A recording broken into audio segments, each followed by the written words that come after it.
கன்யை காச்சவதானனா தஸ்யை தஸ்ய பஞ்ச அபவன் புத்ராஹ கன்யை காச்சவதானனா.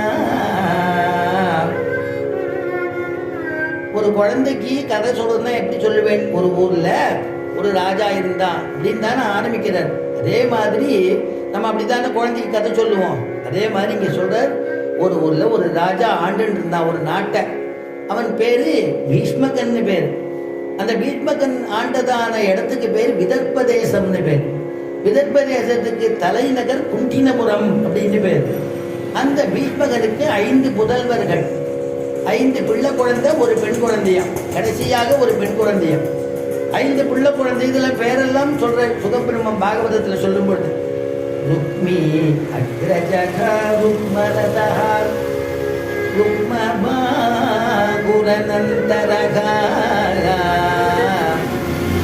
ருக்மி அக்ரஜகா ருக்மரதா ருக்மபாகுரனந்தரகா ருக்மகேசோ ருக்மமாளி ருக்மின்யேஷா ஸ்வசாசதி ருக்மி அக்ரஜா. அக்ரஜகன்னா முதல் மூத்த பையனா, ருக்மின்னு பேராம். ருக்மின்னு பேரு. ருக்மரதன், ருக்மபாகு, ருக்மகேசன், ருக்மமாலின்னு 5 குழந்தைகள். அதுக்கப்புறமா ஒரு பெண் குழந்தையாம். அந்த பெண் குழந்தை தான் விராட்டியோட அம்சம். விராட்டியோட அம்சமாக பிறந்தா அந்த பெண்ணுக்கு ஆச்சரியமான ஒரு திருநாமம் விட்டுருக்கா, ருக்மணின்னு பேர் இந்த குழந்தைக்கு. அந்த 5 பேரும் ருக்மன்னு வருது. ருக்மி அக்ரஜா ருக்மரதா ருக்மம்னா என்ன? ருக்மம்னா தங்கம்னு அர்த்தம். ஒருவேளை அந்த 5 புள்ளியும் தங்கமா இருப்பாளோ அப்படின்னா இல்லையா. அவ குணங்கள்லாம் சுபாவம்லாம் வேற மாதிரி இருந்தது. அதனால அவ தங்கம் இல்லை, பேர்ல தான் தங்கம் இருக்கு. அதனால அவளை பத்தி மேற்கொண்டு பேசல. சுகபிரம்மம் சொல்லும் பொழுது அடுத்தது சொல்ற, அந்த ருக்மணி பிராட்டி குழந்தை அவ எப்படி வளர்ந்தா, அவளுக்கு சங்கம் ஏற்பட்டது. எப்படிப்பட்டதான சங்கம் ஏற்பட்டது? யாருக்குமே சத்சங்கம் வேணும் இல்லையா? நல்ல விஷயங்களை கேட்கறதுக்கு நமக்கு சத்சங்கம் வேணும். அதனால சத்சங்கம் நமக்கு பயனை விளைவிக்கும். அதனால ருக்மிணி வளர்ந்ததை பற்றி சொல்றா. எப்படி கிருஷ்ண பக்தி ருக்மணிக்கு ஏற்பட்டது? ருக்மணிக்கு கிருஷ்ண பக்தி வந்தது இல்லையா? எப்படி ஏற்பட்டது அது சொல்லும் பொழுது சோபசுத்ய முகுந்தஸ்ய ரூப வீர்ய குணஸ்ரியா சோபசுத்ய முகுந்தஸ்ய ரூப வீர்ய குணஸ்ரியா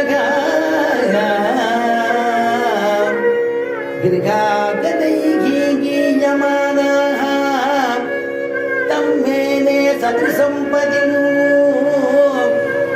சோபசுத்ய முகுந்தஸ்ய ரூப வீர்ய குணஸ்ரியா கிருகாகதைகீயமானாஹ தம்மேனே சத்ருசம்பதினு சோபசுத்ய முகுந்தஸ்ய. முகுந்தன்னா யாரு? முகுந்தன்னா மோட்சத்தை கொடுக்கக்கூடியவனுக்கு முகுந்தன் திருநாமம். முகுந்தன்னா கிருஷ்ணன் இல்லையா? எப்பொழுதும் ருக்மணியுடைய அரண்மனையில, பீஷ்மகனுடைய அரண்மனையில பாகவதாள்லாம் வருவாளாம். பாகவதாள்லாம் வந்து புராணங்கள்லாம் சொல்லுவாளாம், ராமனை பத்தி சொல்லுவாளாம், கிருஷ்ணனுடைய கல்யாண குணங்களை ஜாஸ்தி சொல்லுவாளாம். அதை சுத்திய எது நம்ம கேட்கிறோமோ அது மனசுல நினைக்கிறது, மனசுல நிற்கிறது. அப்புறமா நாம அந்த கைங்கரியம் பண்ணலாமான்னு தோன்றது. அப்ப அந்த கிருஷ்ணனுடைய ரூபம், அவனுடையதான லாவண்யம், இதெல்லாம் அவனுடைய கல்யாண குணமெல்லாம் கேட்டு கேட்டு கேட்டு கிருஷ்ணனிடத்துல ஒரு காதல் ஏற்பட்டுதான் ருக்மணிக்கு. சோபசுத்ய முகுந்தஸ்ய ரூப வீர்ய குணஸ்ரியா